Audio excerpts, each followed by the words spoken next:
योगी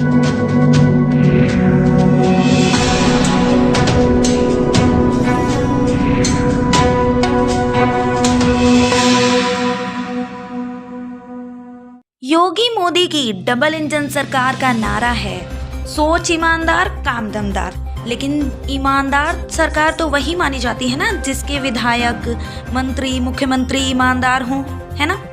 पैमाना तो यही है। अब बीजेपी के कई विधायक और मंत्री धड़ाधड़ पार्टी छोड़कर इधर उधर भाग रहे हैं और बीजेपी खुद यही मान रही है कि ये सारे जो मंत्री हैं, जो विधायक हैं, इन्होंने 5 साल तक खूब मलाई खाई और काम कुछ नहीं किया और अब हमें कोई फर्क नहीं पड़ रहा है। केशव प्रसाद मौर्य जो कि डिप्टी सीएम हैं, उन्होंने तो यहाँ तक के कह डाला कि गुंडे मवाली पार्टी छोड़कर जा रहे हैं। तो बड़ा सवाल ये है कि बीजेपी ने क्या गुंडे मवालियों से सरकार बनवाई थी और क्या उनको मंत्री बना दिया था?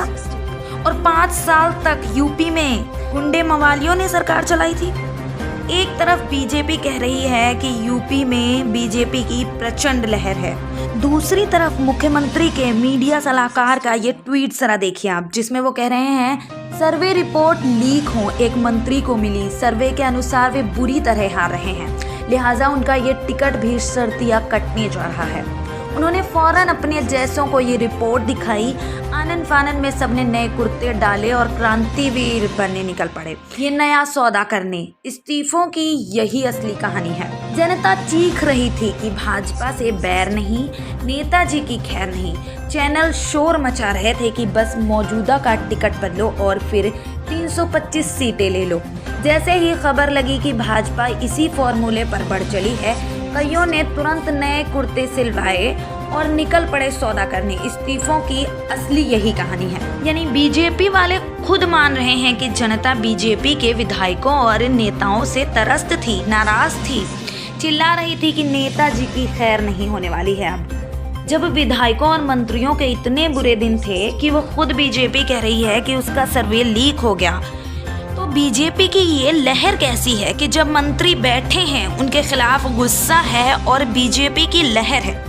बीजेपी के प्रदेश अध्यक्ष स्वतंत्र देव सिंह का ये भी बयान आपको सुनना चाहिए, जिसमें वो कह रहे हैं कि जिन्हें डबल इंजन की ट्रेन का टिकट नहीं मिल रहा, उन्हें अपने डग्गा मार वाहन का ब्लैक में टिकट दे रहे हैं टीपू सुल्तान। तो सवाल अब ये उठता है ना कि सरकार के मंत्रियों को टिकट काटने की नौबत आ गई, सरकार के सामने आ गई, बीजेपी के सामने आ गई, तो उन्होंने काम कैसा किया होगा? अच्छा तो नहीं किया होगा। तो फिर बीजेपी सरकार का आंकलन कैसा होगा जब मंत्री के खिलाफ गुस्सा है? मतलब कि उन्होंने काम नहीं किया, उनका डामाडोल था। तो भाई इन्हीं लोगों ने सरकार चलाई है ना, तो इसका मतलब इनकी सरकार में झोल था। सवाल तो ये उठता है ना कि ऐसे निकम्मे, ऐसे नाकारा लोगों को बीजेपी ने 5 साल तक मंत्री क्यों बनाए रखा? ऐसे लोगों के हाथ में उत्तर प्रदेश की सरकार क्यों दी?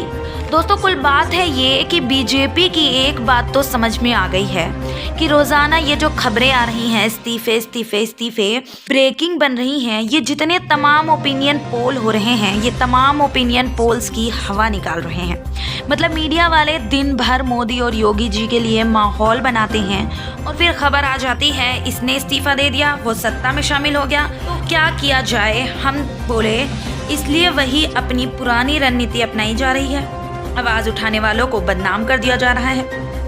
आप यूपी के इस दल बदल के खेल को किस तरह देखते हैं, हमें कमेंट बॉक्स में जरूर बताएं। असल न्यूज़ ब्यूरो रिपोर्ट।